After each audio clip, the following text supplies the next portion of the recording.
والذین یتوفون منکم ویذرون ازواجا وصیۃ لازواجہم متاعا الی الحول غیر اخراج فإن خرجن فلا جناح علیکم فیما فعلن فی انفسہن من معروف واللہ عزیز حکیم وللمطلقات متاع بالمعروف حقا علی المتقین کذالک یبین اللہ لکم آیاتہ لعلکم تعقلون. اور جو لوگ تم میں سے وفات پا جائیں اور چھوڑ جائیں بیویاں وصیۃ لازواجہم، تو وہ لوگ وصیت کریں اپنی بیویوں کے لیے خرچ کا 1 سال تک بغیر ان کو گھر سے نکالے ہوئے.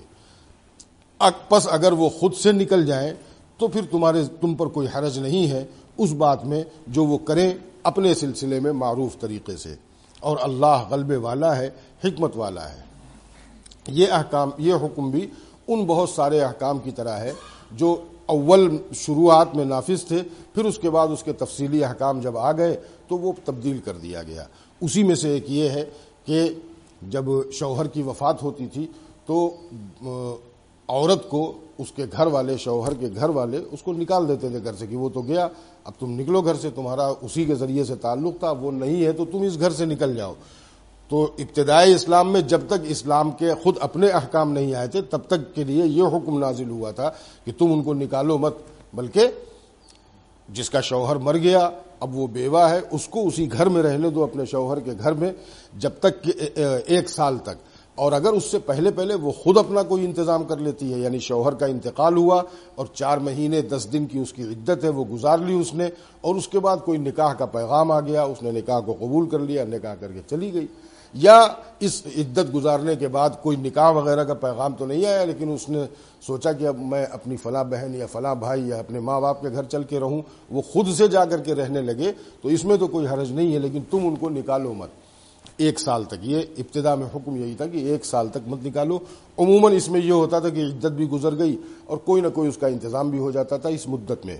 پھر بعد میں شریعت نے صرف عدت کے دنوں تک کی پابندی لگا دی کہ اتنے دنوں تک اس کو نکالو بھی مت، اور اس کے ذمے یہ کر دیا کہ تم اسی کے گھر میں عدت گزارو شوہر کے.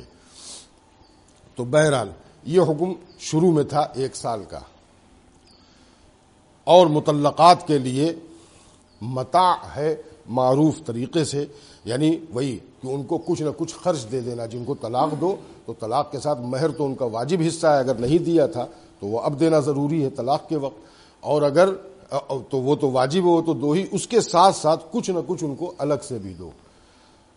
ہوتا کیا ہے کہ وہ دیکھو تم کو جو ہم نے فلاں چیز دلوائی تھی وہ اتنے کی ہوئی، وہ فلاں چیز جو دلوائی تھی وہ اتنے کی ہوئی، اور تمہارا مہر اتنا تھا، اس میں سے اتنا مائنس کر دو، اتنا بچا، یہ لو چلو نکلو، ہے نا. جبکہ شریعت یہ کہہ رہی کہ نہ، مہر دینے کے علاوہ بھی تم ان کو کچھ نہ کچھ دو، یہ واجب نہیں ہے، تم ان کو کچھ نہ کچھ دے دو تاکہ یہ طلاق کے ذریعے سے جو اس کے دل پر اثر ہوا ہے تو تم نے تو اپنا حق استعمال کر لیا. اور اب تو عموماً جو ہے وہ ناحق ہی استعمال ہوتا ہے یہ والا حق. بہت کم ایسی صورت کبھی پیش آتی ہوگی کہ واقعی جو ہے وہ شرعاً اب ضرورت ہو گئی ہے کہ طلاق ہی ہو جائے اور کوئی صورت نہیں ہے، ایسا بہت کم ہوتا ہوگا. تو عموماً جو ہے ناحق اپنے اس حق کو استعمال کرتا ہے شوہر. تو اللہ تعالیٰ فرماتے ہیں کہ جب طلاق دے دو تو ان کے ساتھ کچھ اس کو دے دو. یہ دوسری جو 2 طلاقیں تھی اس میں ہے. تو سب سے پہلی والی جو طلاق تھی جس کا بیان سب سے پہلے ہوا تھا، جس میں نہ مہر مقرر ہوا تھا اور نہ ہی آپس میں قربت ہوئی تھی، اس میں تو کچھ نہ کچھ دینا یہ واجب ہے، بغیر اس کے جو ہے وہ یہ معاملہ ختم نہیں ہوگا، یعنی چھوڑ دے گا تو گنہگار ہوگا. باقی جو 3 صورتیں ہیں اس میں یا تو نصف مہر ہے یا پورا مہر ہے یا مہر مثل ہے. یہ ان 3 میں سے کوئی ایک مہر واجب ہوتا ہے، اور یہ جو الگ سے کچھ دینا ہے یہ مستحب ہے. باقی 3 صورتوں میں مستحب ہے. اس کے بعد اب ایک واقعے کی طرف اشارہ کر کے اللہ تعالیٰ بیان فرما رہے ہیں کہ یہ جو ہم نے احکام دیے ہیں یا آگے جو ہمارے احکام آنے والے ہیں ان سب کو تم یہ سمجھو کہ ہمارے سامنے تمہاری حیثیت کیا ہے. اور اس کے بعد ایک واقعہ بیان کیا اللہ تعالیٰ نے، الم تر الی الذین خرجوا سے. یہ بنی اسرائیل کا واقعہ ہے اور اس کی تفصیل حدیث میں موجود ہے. وہ واقعہ اصل میں یہ ہے کہ بنی اسرائیل کی ایک جماعت تھی جہاں پر کوئی وبا پھیلی تو وہ اپنی بستی کو چھوڑ کر کے 2 پہاڑوں کے درمیان اس کے دامن میں آباد ہو گئے، اور ان کی تعداد بھی جو ہے وہ کم از کم 10,000 تھی، 10,000 سے کم لوگ نہیں تھے. جو اللہ نے عدد کا لفظ استعمال کیا ہے عربی قاعدے کے مطابق وہ کم سے کم 10,000 پر صادق آتا ہے. تو وہ لوگ نکل کر کے اپنی بستی سے اس وبا سے بچنے کے لیے ایک ویرانے میں 2 پہاڑوں کے دامن میں آباد ہو گئے جا کر کے. تو وہاں اللہ تعالیٰ نے جو ہے وہ ان کو موت دی، یعنی حکم دیا کہ سب کے سب مر جاؤ. تو وہ مر گئے، پھر ان کی ہڈیاں یعنی گل سڑ بھی گئے، ان کی ہڈیاں بکھری پڑی تھیں. پھر ایک نبی حضرت حزقیل علیہ السلام ان کا گزر ہوا اس جگہ سے. تو ان کو حیرت ہوئی کہ یہ اتنے لوگ اکٹھے ایک جگہ، یہ کیسے مرے، کیا ہوا؟ تو اللہ تعالیٰ نے ان کو یہ واقعہ بتایا. تو انہوں نے کہا کہ اے اللہ آپ ان کو زندہ کر دیجئے تو یہ زمانے کے لیے ایک عبرت ہوگی. تو اللہ تعالیٰ نے پھر ان سے کہا کہ آپ یہ کہیے کہ اللہ حکم دیتا ہے کہ تم اکٹھا ہو جاؤ. پھر آپ ان کی روح کو، وہ ان کے گوشت کو اور ہڈیوں کو، گوشت کو اور کھال کو حکم دیجئے کہ ان ہڈیوں پہ چڑھ جاؤ. اور پھر وہ سب جیسے جیسے حضرت حزقیل علیہ السلام کہتے رہے وہ ہوتا رہا اللہ کے حکم سے. یعنی ان کو یہی کہا گیا تھا کہ ایتھا العظام ان اللہ یامرک، اے ہڈیوں اللہ تم کو حکم دیتا ہے کہ تم اکٹھا ہو جاؤ. تو وہ سب ہر انسان کی اپنے اپنی ہڈیاں اکٹھا ہو گئی. پتہ نہیں کتنے 100 سال کتنے 1000 سال کے بعد ہوا ہوگا یہ. پھر ان کو حکم ہوا کہ اب آپ یہ کہیے کہ اے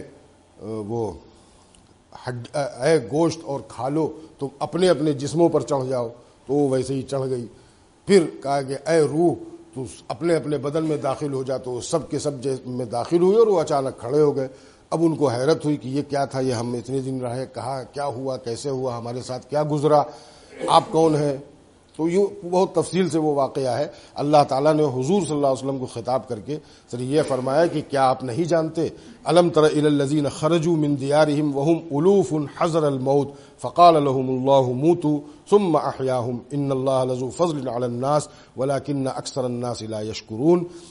کیا آپ نہیں جانتے ان لوگوں کے بارے میں جو نکلے تھے اپنے گھروں سے اور وہ ہزاروں کی تعداد میں تھے. یہ عربی لفظ ہے، الوف الف کی جمع ہے اور یہ کم سے کم 10 پر بولا جاتا ہے. تو الوف کا مطلب ہو جائے گا 10,000 کم سے کم. حذر الموت، موت سے بچنے کے لیے. اور تفسیر میں یہی ہے کہ وہاں کوئی وبا طاعون وغیرہ کی پھیل گئی تھی، اس سے بچنے کے لیے نکلے تھے. طاعون سمجھ رہے ہیں نا، پلیگ. فقال لهم اللہ موتوا، تو اللہ نے ان سے کہا کہ مر جاؤ. یعنی جس سے بچ کے بھاگے ہو تو موت اگر مقدر ہے تو یہاں بھی آئے گی جہاں وہ نہیں ہے، اور اگر مقدر نہیں ہوتی تو وہاں بھی نہیں آتی جہاں وہ وبا پھیلی ہوئی تھی. تو اللہ نے ان سے کہا کہ مر جاؤ. ثم احیاہم، پھر اللہ نے ان کو زندہ کیا.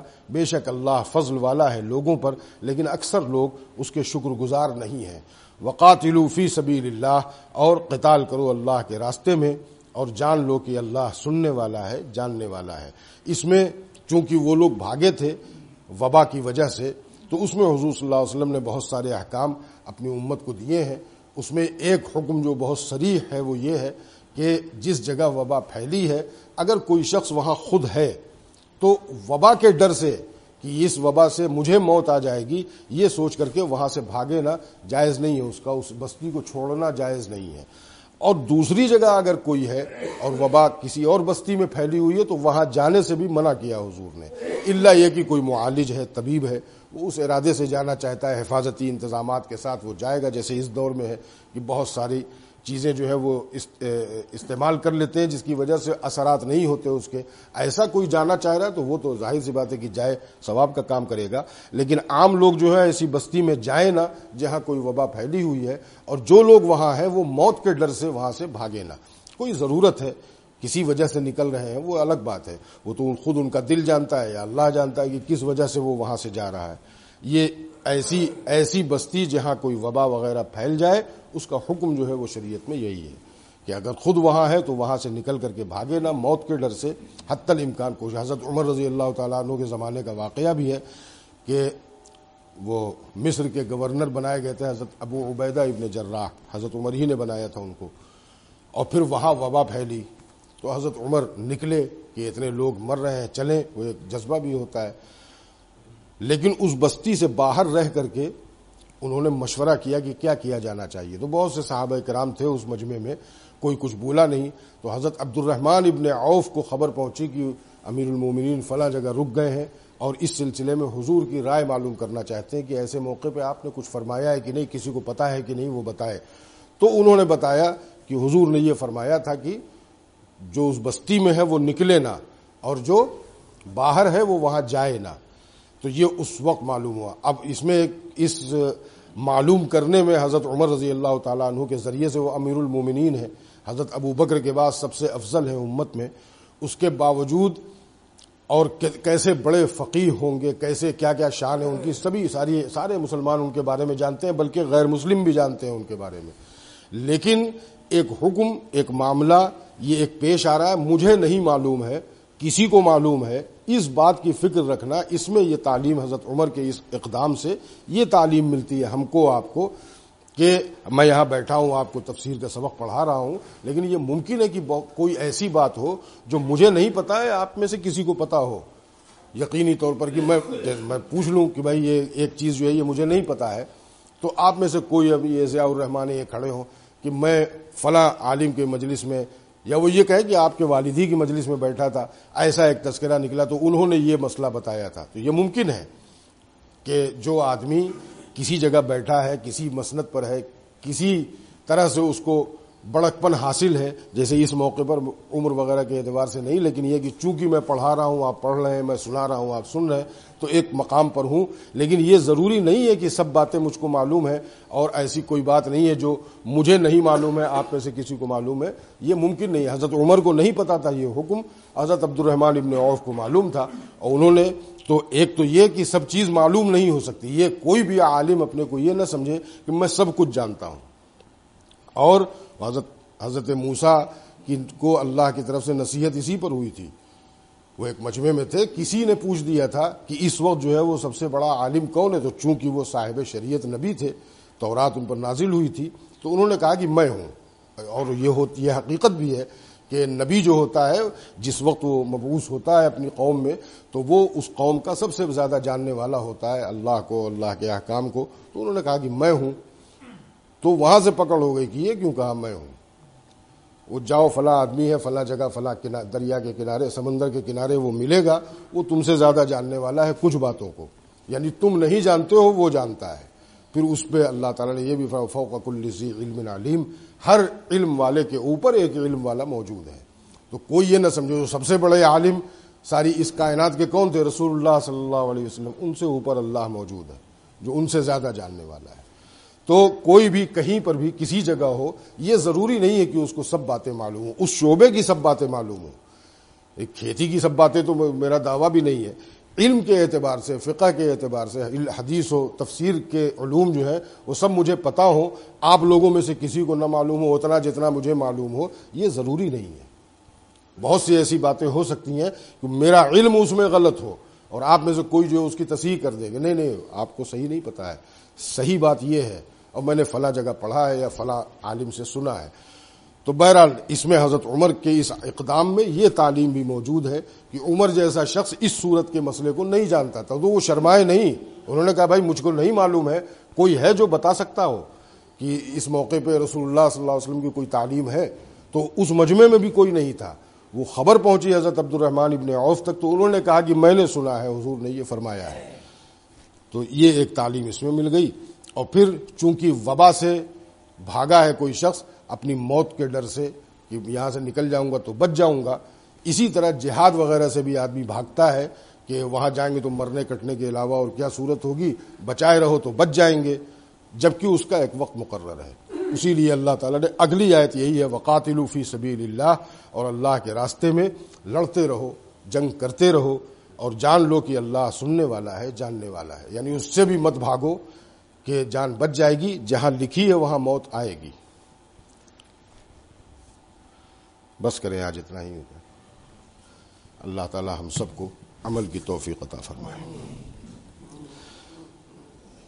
یا اللہ جو احکام شریعت ہمیں معلوم ہے ان پر عمل کرنے کی توفیق عطا فرما، خصوصاً آج کے اسباق میں جو ضروری باتیں آئی ہیں ان سب کو جاننے، دوسروں تک پہنچانے اور خود عمل کرنے کی توفیق عطا فرما۔ اللہ تعالیٰ نے جس طرح مثالوں سے سمجھایا ہے کہ کسی بھی چیز سے بچ کر کے بھاگنا تو اس چیز سے بچا جا سکتا ہے، لیکن موت کے ڈر سے اگر کوئی بھاگتا ہے تو وہ موت سے نہیں بچ سکتا۔ ہر وقت ہر جگہ